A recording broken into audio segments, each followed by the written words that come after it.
What's good, ladies and gentlemen? Welcome to another episode of Tony Bruce TV. I'm your host, Tony Bruce, and today we're going to have a brief discussion about the tips you need to know before you buy a house with Anthony Carson, right after the intro.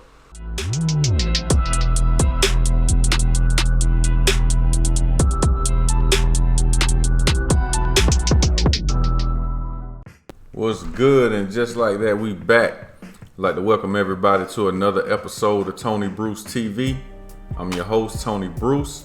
Don't forget, if you like the content we sharing on this channel, make sure you hit that like button, subscribe to the channel, and punch that notification bell. If you feel like this content can help anybody in your circle, make sure you share that with them also. And if I leave out anything in the video, if you feel like it's a good tip that can go with the topic of today's discussion, go ahead and leave that in the comment section. And with that out of the way, today we're going to do something a little different. I have a guest today. His name is Anthony Carson with Carson Realty and Associates. Yeah, Anthony Carson, Carson and Associate Realty. Carson and Associate Realty. And today we're going to have a brief discussion about tips that you need to know before you purchase your home. And so pretty much we're going to have this in like a interview format, so to speak, with some discussion in between. So I'm going to start off, ask Anthony a couple questions, and he's going to give y'all this juice so you can be better prepared before you purchase your home. So we're going to get into the first question is, so Carson, well, go ahead and introduce yourself, man. Tell them how they can get in touch with you if they need to get a home. Okay. Or need some more information after this episode. All right. Anthony Carson, Carson Associate Realtors. You can always get in touch with me at 803-238-4984. Hit me up on my cell. I'm answering questions, giving a little bit of advice or guidance. I should say guidance, not advice. They help you along your way when you're attempting to purchase a home, or maybe even you are interested in trying to get a rental, because I know some people want to rent before purchasing. So yeah, you could always give me a call, hit me up, send me an email at gmhsouth@gmail.com. Hit me up there also with your questions, and I'll answer back. And I'll leave all that information in the comment section, so y'all can reach out to Anthony. All right, so we're going to get into our first question. So, Anthony, what's one of the first things you should do before trying to purchase a home? Okay. One of the first things you should do before trying to purchase a home is have a job. No, just kidding.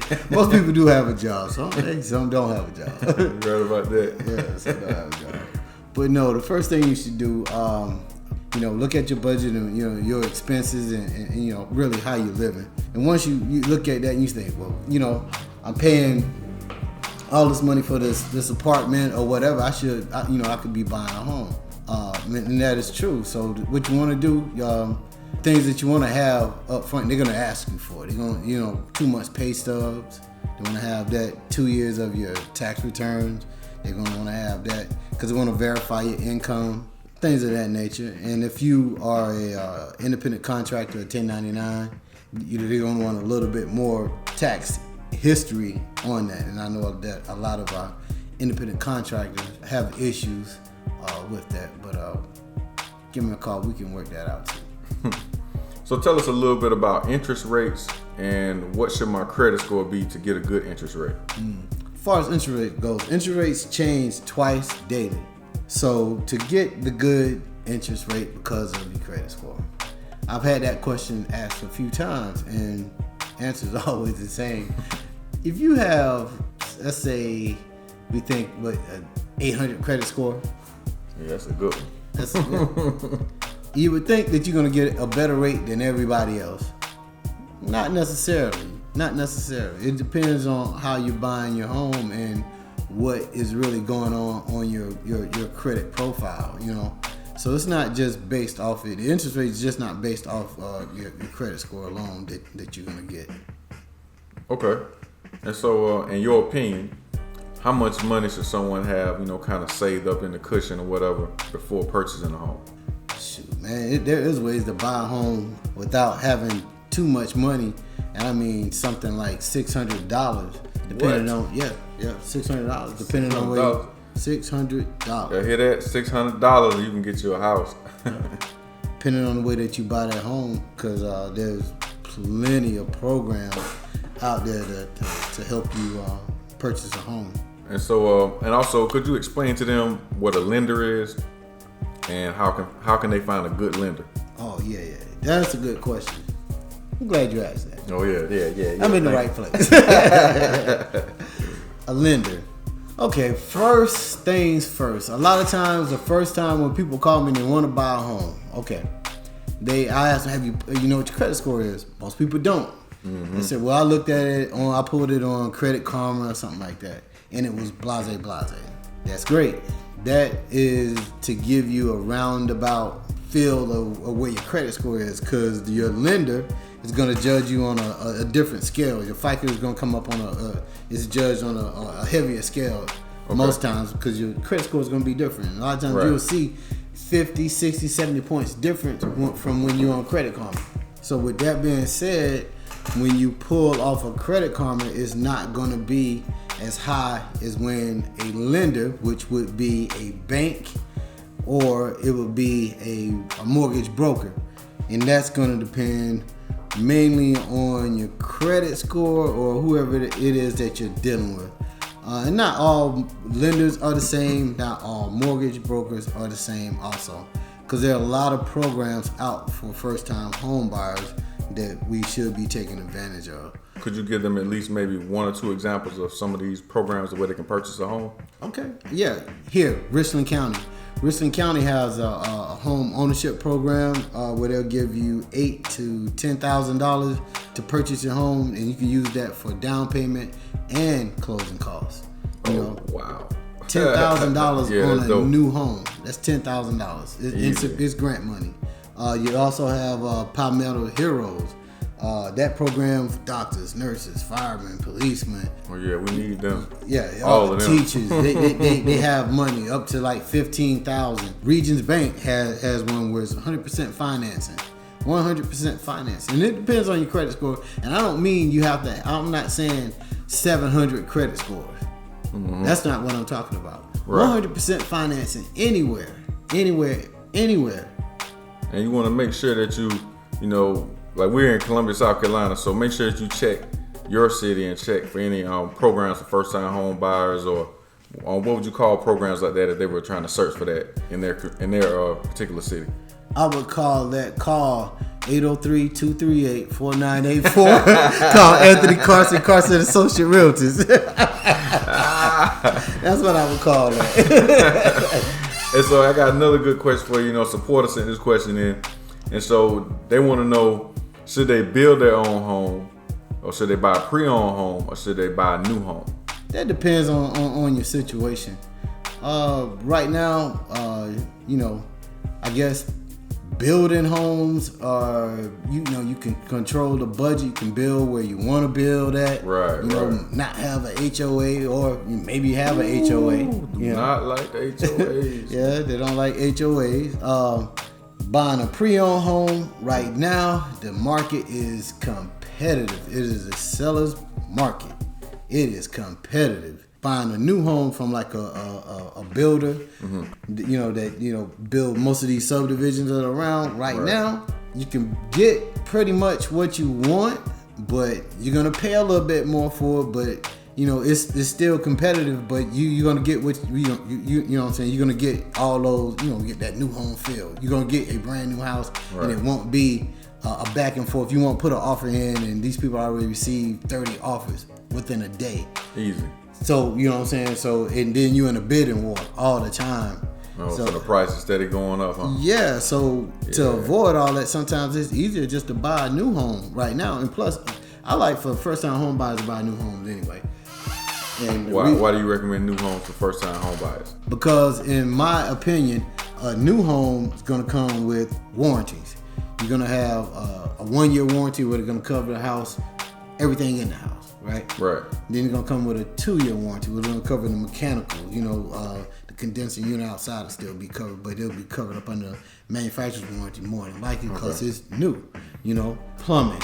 Then you got a 10-year structural warranty on the home, and then to top it off, You got brand new toilets in there. Ain't nobody did nothing in there. You know what I'm saying? You know what I'm saying? Fresh toilet seats. Yeah, that's yours.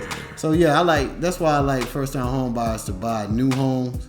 You don't have to go through all of those inspections, although you can have inspections. Inspections cost money, and that's why I was talking about. You can buy a home as little as $600 because you're gonna have to have inspections. Yeah, because inspection might cost you about $500-$600. Yeah, and I don't want you to buy a home without having an inspection, no matter how good the deal it is. You know.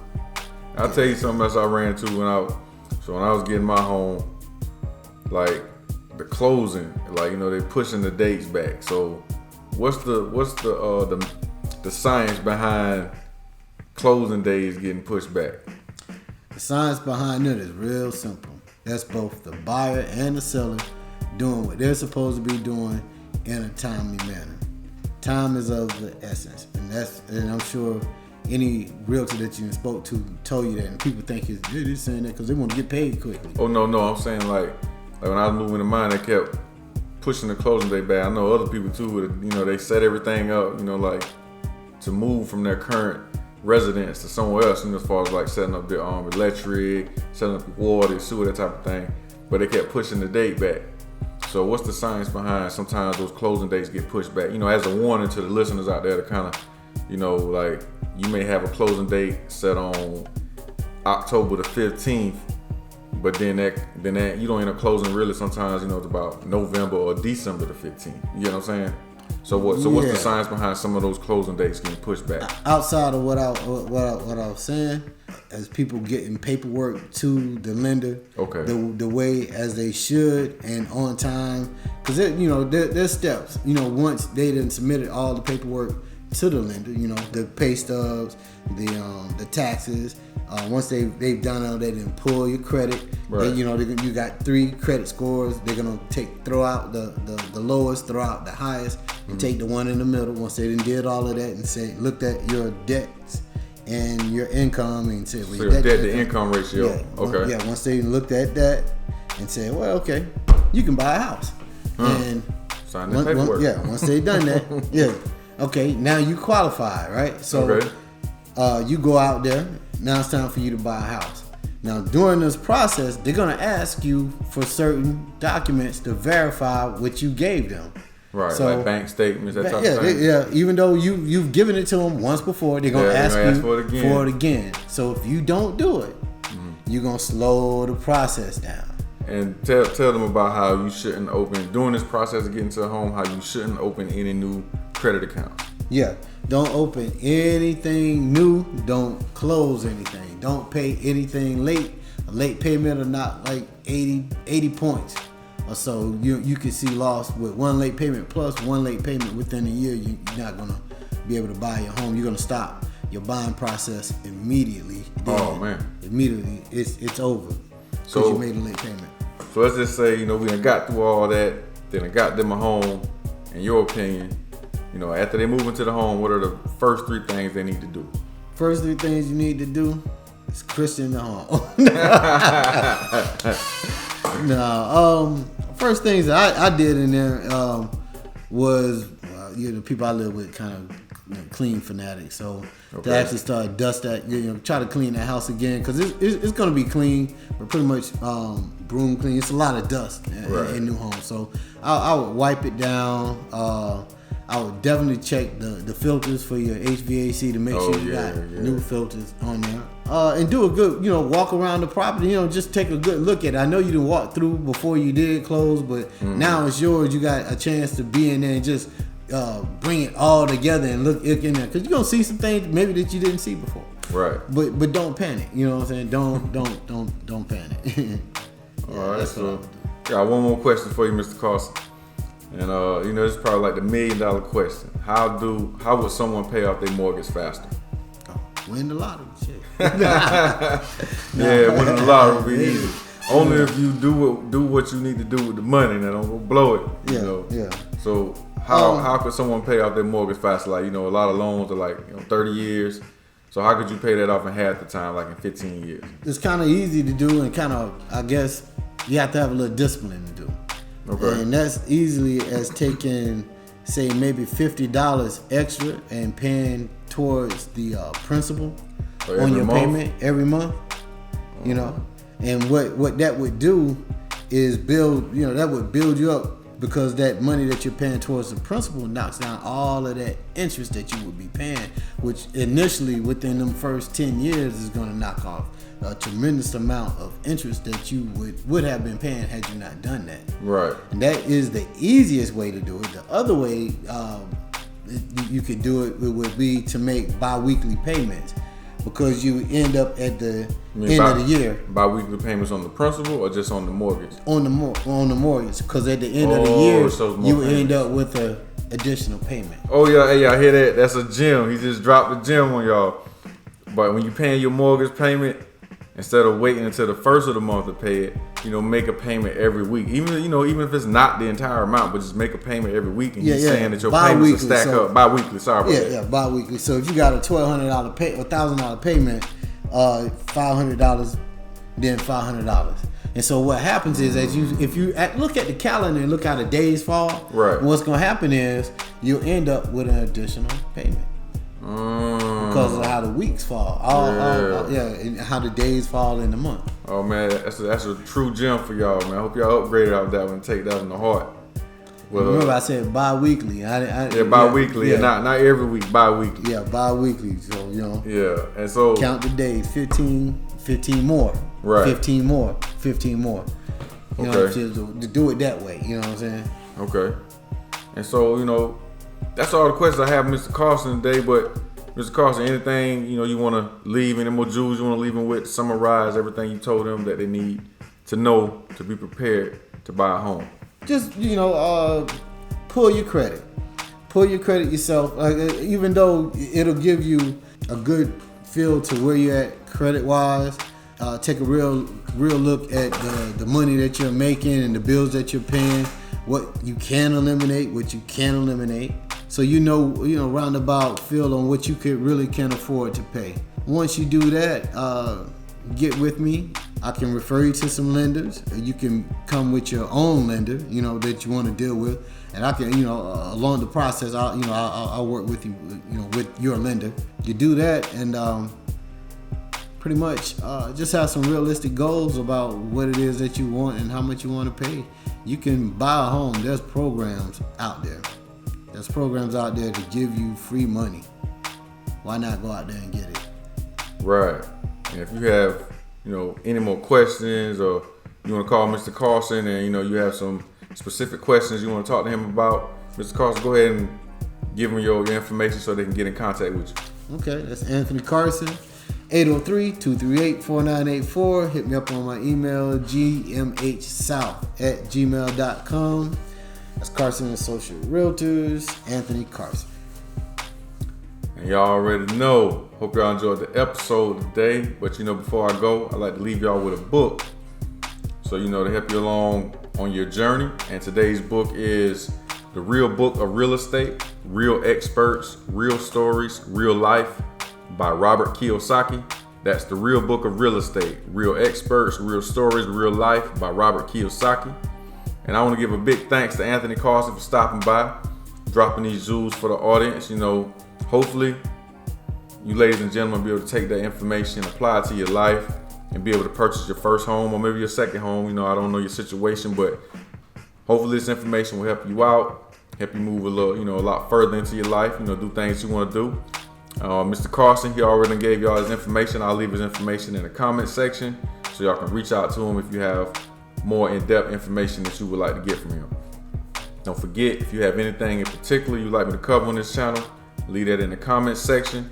I drop videos twice a week, so make sure you hit that like button, subscribe to the channel, and punch that notification bell. My name is Tony Bruce. I'm your host. Follow me on Instagram and YouTube at Tony Bruce TV, and I'm on Facebook at Tony Bruce Music. So that wraps it up for another episode of Tony Bruce TV. Once again, special thanks to our guest today, Mr. Anthony Carson. And that wraps it up for another episode. Y'all make sure y'all be safe, make moves, not excuses, and I'm out.